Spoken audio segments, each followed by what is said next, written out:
Shalom, Pastor. Shalom, Pak Dokter. Saya ingin bertanya, Pastor. Kalau Hmm. misalnya ada orang baik ya, dia percaya beriman kepada Yesus, lalu kemudian kelakuannya tuh, pikirannya, perbuatannya sama, mungkin juga doanya tuh selalu berbuah roh ya. Dia sabar, penuh kasih, lalu damai, sukacita, dan seterusnya. Tetapi dia belum sempat dibaptis, kemudian gereja itu dibom, dan dia mati karena bom itu. Dia diselamatkan tidak, Pastor? Nah, ini aneh ini. Kalau dia nggak dibaptis, berarti dia belum percaya Yesus dong. Dia dalam proses, Pastor, proses apa akan dibaptis karena dia tadinya Ya. agamanya lain, Buddha kan, tapi dia rajin mengikuti anaknya, ikut ke gereja dan sebagainya. Pada suatu waktu ya memang itu kejadian pengeboman kan juga nggak bisa diramalkan ya. Ya. Nah, itu memang sangat disayangkan. Saya tidak tahu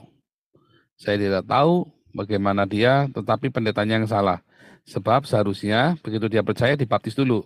Begitu percaya dibaptis, kemudian baru diajar. Ini kan kebalik kan. Gereja itu maunya orang katekisasi baptisan dulu 6 bulan. Baru dia dibaptis. Saya bilang keburu mati, Pak. Saya bilang gitu kan. Kalau dalam komunitas kita, baptis dulu baru dia Oh, belajar. Karena untuk memahami baptisan sih, kamu percaya, ayo dibaptis. Supaya kamu dipermandikan sebagai saksi di bumi dan di sorga, permandian ini. Terus kemudian kita ajarkanlah. Gitu kan. ya memang ada gereja yang seperti itu. Iya, Jadi makanya memang itu harus saya kadang-kadang pelajaran rada rese juga ya itu. sebenarnya ya. Nah, Heeh. dan saya juga begini, Pastor. Saya percaya bahwa baptisan itu ada 3 ya. Kalau kita mengikuti Yesus ya, itu baptis air, baptis roh, baptis darah, dan baptis roh. Yesus waktu baptis air kan untuk membersihkan tubuhnya ya. Yesus kan dibaptis juga dengan air. Setelah itu Roh Kudus datang kan mengisi tubuh Yesus, dan kemudian Yesus disalib, dan itu baptis darah kalau menurut saya. Dan itu memang perlu karena baptis air itu untuk badan, lalu kita juga punya jiwa sehingga kita juga eh, jiwanya itu mungkin harus dibaptis darah, dan kemudian darahnya itu ya dari Yesus Kristus karena kita diwakili oleh Yesus untuk menyelamatkan kita. Nah, sementara roh kita juga, kita harus ada roh, ada rema, ada roh yang membimbing jiwa kita. Sehingga kita meninggal, kita juga berada dalam keadaan eh, seperti berpikir, berlaku, berdoa, yang buahnya adalah roh, bukan daging. Saya punya pikiran seperti itu, Pastor. Apa itu benar, Pastor? Alkitab nggak bilang begitu, Pak. Yesus bukan dibersihkan loh, Pak. Yesus dibaptis itu bukan dibersihkan loh, Pak. Tetapi diurapi, Pak. Pengurapan itu tidak selalu dengan minyak, ya. Pengurapan itu bisa dengan mengerucukkan air, Pak. Jadi pembaptisan Yesus, ya, itu adalah sebuah pentahbisan untuk menjadi seorang imam. Imam menurut peraturan Melkisedek, ya, atau menjadi seorang pelayan dipersiapkan untuk kematian Yesus. Nah, itu makna baptisannya Yesus, bukan baptisan pertobatan, pembersihan dosa, bukan. Tetapi adalah sebuah pentahbisan, ditandai ini loh. Kamu saya nobatkan jadi imam.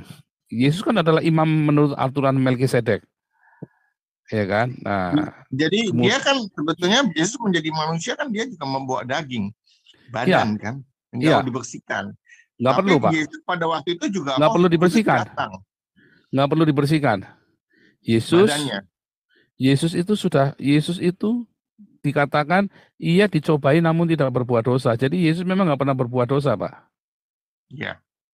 Karena dia tidak pernah mau mengikuti dagingnya. Dosa itu kan gara-gara kita tidak bisa menguasai daging. Dosa terjadi karena kita tidak bisa kuasai daging. Kejadian 4 ayat 7. Kita tidak bisa menguasai hawa nafsu, maka jadilah kita dosa. Kita Yesus disesatkan karena kita. Yesus tidak berdosa memang pas Paul, tetapi dia menanggung dosa kita. Nah, itu Iya, kan. belum. Jadi gini, menanggung dosanya kan saat disalib. Nah, itu Sebelumnya ya, kan iya enggak. betul. itu sebagai darah ya. Sekarang saya mau tanya begini, Pastor. Kalau Yesus sih memang ya otomatis dia firman Tuhan ya. Itu Tuhan sendiri.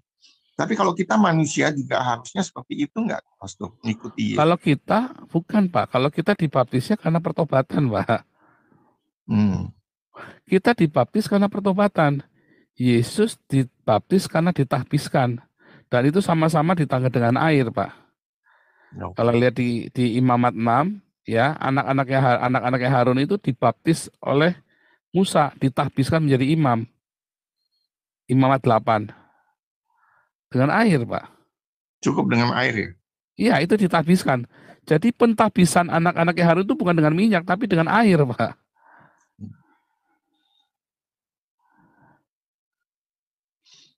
Nah, itu pentahbisan. Soalnya ada gereja yang memang bukan hanya baptis dengan air, tapi dia ada sakramen penguatan dengan minyak. Nah, kalau sakramen itu dengan minyak itu kan ritual, Pak. Iya. Nah, kita perjanjian baru sudah nggak menjalani ritual-ritual itu lagi. Di perjanjian baru, mengapa? Karena para rasul pun tidak ada yang dengan sakramen minyak segala macam, ya, kecuali dia mau meninggal, ya kan? Waktu mau mati, ya, atau dia lagi sakit, maka baru diurapi dengan minyak. Ya, itu sakramen perminyakan, minyak suci. Ekaristi itu ya, kalau orang Katolik kan ekaristi. Kalau ekaristi beda lagi, Pak. Tubuh darah Sakramen itu perminyakan itu loh. Roti dan anggur, Pak. Kalau yang perminyakan pada waktu dia mau meninggal memang ada minyak suci. Ya. Oh ya, sakramen perminyak kok ekaristi, sakramen perminyakan ya. Ya, nah, sakramen waktu orang mau meninggal. Nah, tapi dia juga ada sakramen penguatan, ada 7 soalnya. Tetapi itu tidak berlaku di dalam perjanjian baru sebetulnya. Ya. Nah, kenapa? Kenapa yang dimaksud Yakobus 5 mengurapi orang sakit itu sama kalau anak kita sakit, kita kasih balsem, Pak. Nah, itu sama. Kalau lagi sakit, dikasih minyak. Terus penatuan doain dia. Tetapi oleh orang-orang jadi latah, Pak. Semua pokoknya sembarang diminyakin. Ya, bahkan orang karismatik lebih latah lagi, Pak. Pintu rumahnya diminyakin. Saya juga dulu penganut begitu. Setelah saya baca lagi di Alkitab yang benar, baru salah nih kita nih. Karena perminyakan itu yang dimaksud adalah orang sakit yang diminyakin. Itu kejadian 3 kali. Nah, Yesus juga mengurapi orang sakit dengan minyak. Disebutkan di Alkitab ya, Yesus mengurapi orang sakit dengan minyak. Terus perumpamaan orang Samaria yang baik hati itu, maka dikasih minyak, diminyakin badannya yang luka-luka itu diminyakin. Nah, itu namanya mengurapi dengan minyak itu, Pak. Ini 3 kali. Jadi sebenarnya yang benar-benar tertulis di perjanjian baru, yang namanya meminyaki dengan minyak itu seperti itu sebenarnya. Bukan ritual yang seperti kita percaya, yang ngerti orang gereja Katolik maupun orang gereja karismatik sekarang ini. Beda. Ya. Itu beda banget. Nah, maka dari situ kita balik. Kekristenan itu bukan seperangkat ritual. Nah, tetapi kemudian gereja, baik gereja Katolik maupun karismatik, menjadikannya ritual-ritual itu yang utama malah. Nah, itu kesalahannya di sana. Tetapi ya itu namanya ritual itu apakah terus sesat? Enggak. Ya nggak apa-apa, dia nyaman dengan itu ya biarin saja. Yang penting buahnya tadi. Buahnya apa? Ya berdiakonia, buah roh. Dan diakonia tadi, jiwa-jiwa. Ya kan?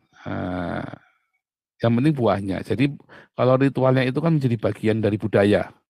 Sebab Katolik kan mewarisi budaya dari Helenis kan.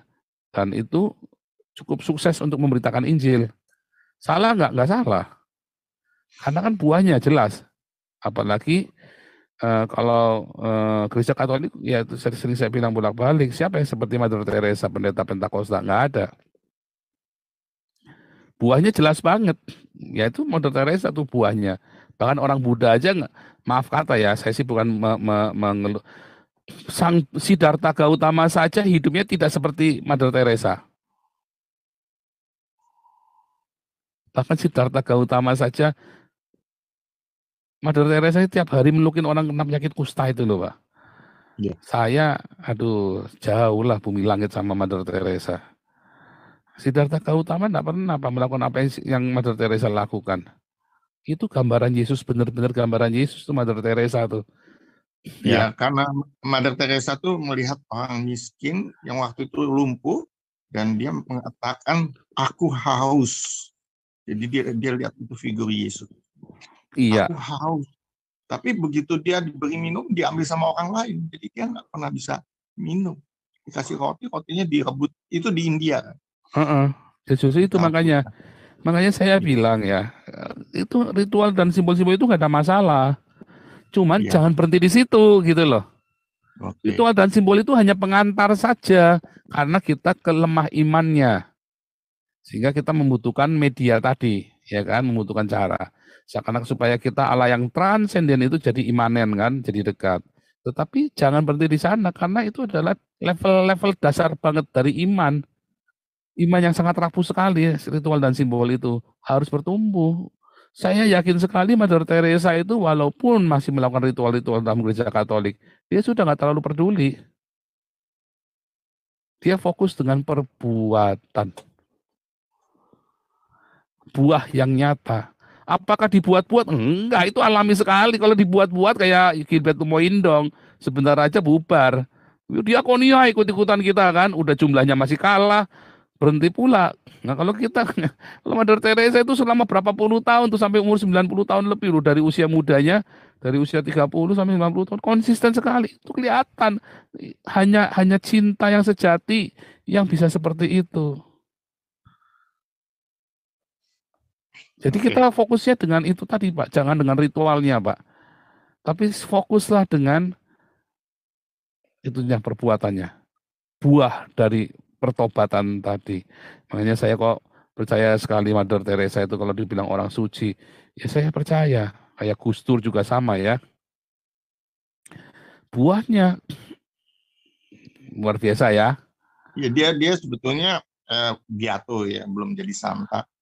Tapi banyak yang menentang karena dikatakan dia tidak memandikan, tidak apa, membaptis orang. Nah itu Nah iya punya salahnya kan gereja di tapi situ tidak kan. pernah Nah, orang membaptis. suka ritual-ritualnya. Saya Mm-mm. nggak pokoknya saya mau fokus Dia dengan hanya buah dia pertobatannya Mother Teresa. dia hanya Tambahkan. diakonia aja. Tapi kan dia banyak memberitakan ini, banyak orang India itu banyak percaya Yesus melalui dia. Paulus juga, Ya, dari Paulus hanya perbuatan dia. membaptis 3 orang loh Pak. Ya, Tetapi Paulus itu memberitakan Injil. Paulus hanya membaptis 3 orang saja. Makanya dia betul. bilang, ya, aku tidak membaptis, aku tapi memberitakan Injil. Dia benar-benar memberitakan Injil, bukan basa-basi. Ya, Itu ya, kayak kita nih. Saya, apakah yang baptis saya? Enggak, yang baptis banyak orang ya, orang dalam tim kita yang banyak membaptis. Apakah saya membaptis? Enggak, tapi kita kan banyak memenangkan jiwa komunitas ini. Kan nggak perlu saya yang membaptis, ya, ya kan? Nah itu ya, tapi kalau dalam ininya Katolik memang agak ribet Pak, karena ada banyak sekali aturannya Pak, dan ya memang dia aturan-aturan itu yang akhirnya banyak magisterium. menguntungkan tapi juga merugikan. Ya selalu selalu dua Ya, pihak itu tadi, ya betul. ya kan? Ya, kita Wah, soalnya ada katekismusnya, soalnya ada magistrasi, apa, magisterium gerejanya. iya, kalau saya Oke, percaya Ibu terima kasih. Teresa ini adalah orang suci Pak. Dia itulah sosok-sosok figur yang Tuhan bangkitkan buat ngasih contoh. Bayangin umurnya panjang sekali loh Pak. Ya, Selama hidupnya 90. itu untuk menelanjangi ketamakan gereja. Seperti ini juga apa Yohanes Paulus II itu juga dia kan mengampuni orang yang menembak dia. Iya, iya. Makanya ini kan hal-hal yang seperti ini kan yang harus diajarkan. Ya, tapi gagal. Gereja malah nggak ngajarkan yang ini, malah ngajarkannya tadi ya, yang langsungnya maunya potong kompas saja. Oke, PS Sarah, silakan. Ya, terima kasih Pastor. Ya, Pak Dokter. God bless you. Tuhan berkati.